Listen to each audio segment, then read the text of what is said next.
Hi guys, ఈ వీడియోలో మనం క్రికెట్లో వచ్చిన చేంజెస్ అంటే అబౌట్ బిజినెస్ అనేది క్రికెట్లో ఎలా ఎవల్యూషన్ అయింది, ఈ కొత్త ఐడియాస్ ఎవరు క్రియేట్ చేశారు, అప్పట్లో క్రికెటర్స్ లైఫ్ ఎలా ఉండదో చూద్దాం. ఇవన్నీ తెలియాలంటే వీడియోని స్కిప్ చేయకుండా ఎండ్ వరకు చూసేయండి. Let's get start the video.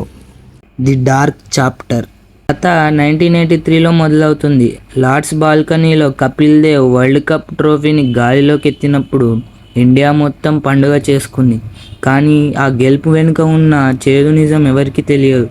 అప్పట్లో క్రికెట్ బోర్డు దగ్గర ప్లేయర్లకు రివార్డుగా ఇవ్వడానికి కూడా డబ్బులు ఉండేవి కావు. ప్లేయర్ రోజువారీ ఖర్చులకు 15 రూపాయలు మాత్రమే ఇచ్చేవారు.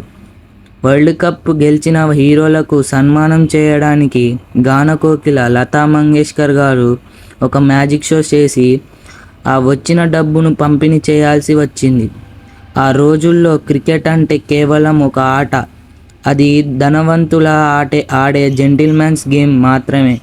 కానీ సరిగ్గా 40 ఏళ్ళ తర్వాత అదే సీన్ రిపీట్ అయింది. కానీ కథ పూర్తిగా మలుపు తిరిగింది.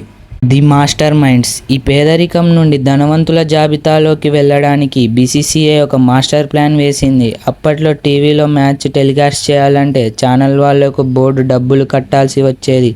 కానీ 90స్లో జగన్మోహన్ దాల్మియా అనే వ్యక్తి సీన్లోకి వచ్చారు. మనం ఎందుకు డబ్బులు కట్టాలి, కోట్ల మంది మా ఆటను చూస్తున్నారు, మీరే మాకు డబ్బులు కట్టండి అని టీవీ రైట్స్ను అమ్మడం మొదలుపెట్టారు. అక్కడ క్రికెట్కి ఒక కమర్షియల్ రెక్కలు వచ్చాయి. క్రికెట్ అనేది క్రీడ నుంచి ఒక పెద్ద బిజినెస్ ఈవెంట్గా మారడం ఇక్కడే మొదలైంది.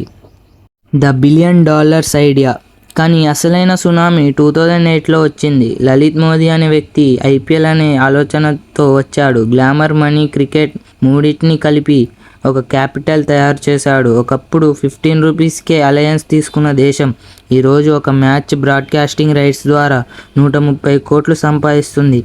ఐపీఎల్ అనేది కేవలం ప్లేయర్ల కోసమే కాదు, బిజినెస్ టైగూన్స్కి అది ఒక మనీ మిషన్. ముఖేష్ అంబానీ నుండి షారుఖ్ ఖాన్ వరకు అందరూ ఇందులో భాగస్వాములయ్యున్నారు. ఈరోజు ఐపీఎల్ వాల్యుయేషన్ కొన్ని దేశాల జీడిపి కంటే ఎక్కువ అంటే మీరు నమ్ముతారా?